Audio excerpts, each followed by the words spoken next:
Happiness through curiosity on the Ranveer Show.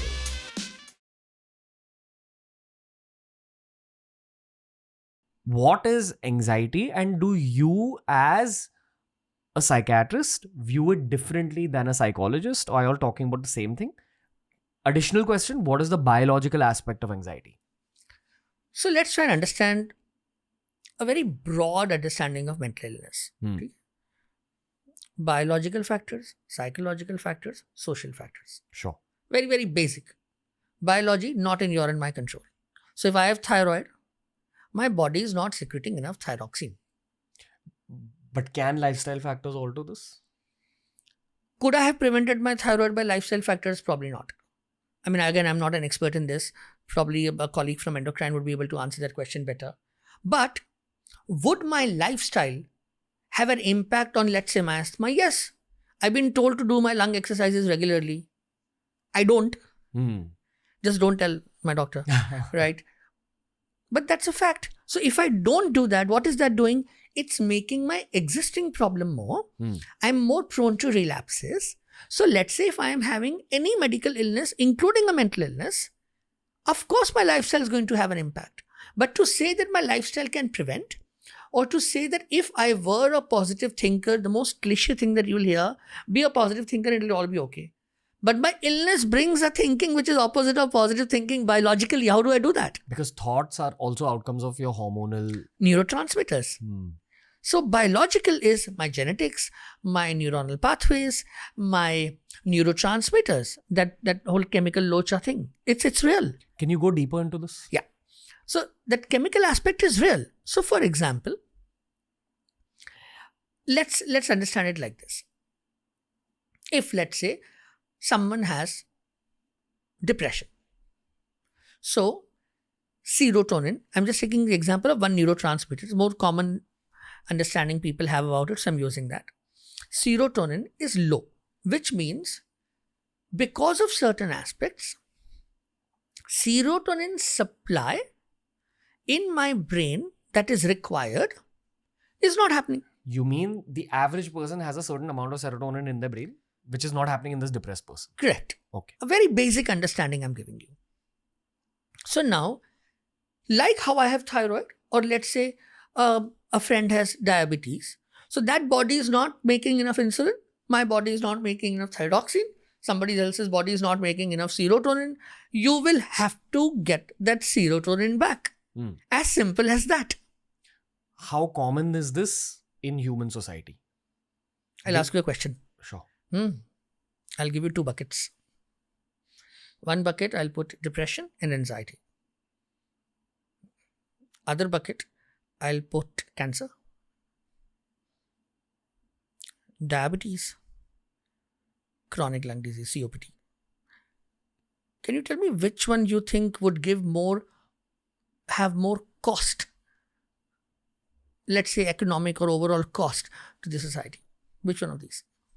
To society? I mean overall. You mean to say that... the cost implications between these two. Probably that one? This one? They expect that by 2030, $6 trillion. Okay. In a year.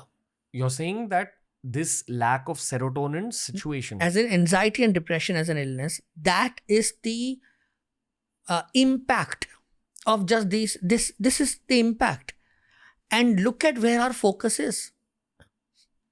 Look at healthcare providers around you. Look at the big hospital networks around you. Look at all the conversations of health. We are not focusing enough on mental illness and mental health. That is a fact.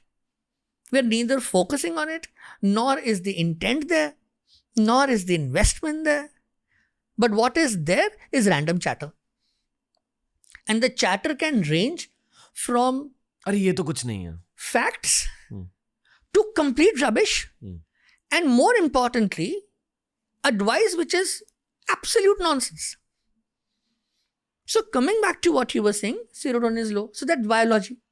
Now, the other component, so biopsychosocial I had said, the psychological component is my thinking, cognition, my behavioral patterns, my emotional aspects. Now, this is something that has become who I am over a span of time. So many vectors have acted on me.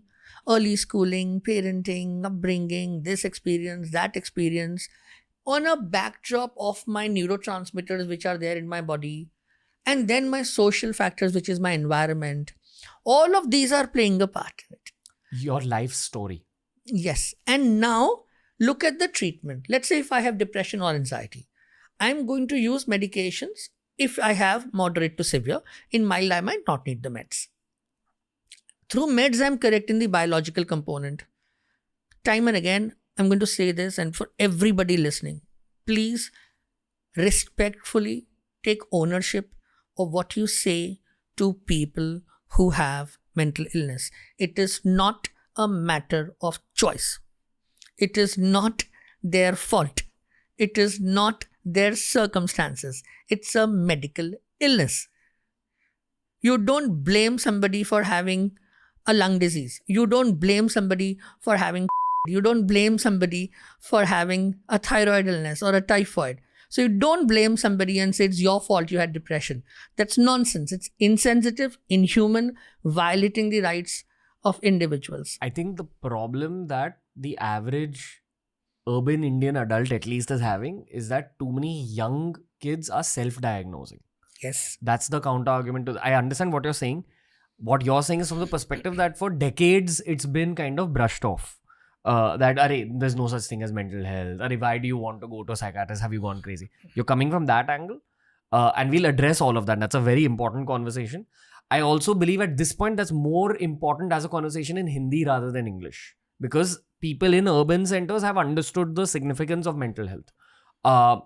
But parallelly in tier 2, tier 3 and the regional language speaking belts, people have just begun to understand it. Unfortunately, after the demise of Sushant Singh Rajput, that's what set it off. And the whole... But coming back to this urban center conversation, sir, the problem in today's day and age, at least from our eyes, is that lots and lots of people are self-diagnosing without even a visit to a psychologist or a psychiatrist. So this self-diagnose aspect is not only limited to very young people, first of all. Anybody who is using a search engine is coming to us with some kind of a self-diagnosis. In my branch, not just with self-diagnosis, more importantly with a whole list of views about medications and treatment.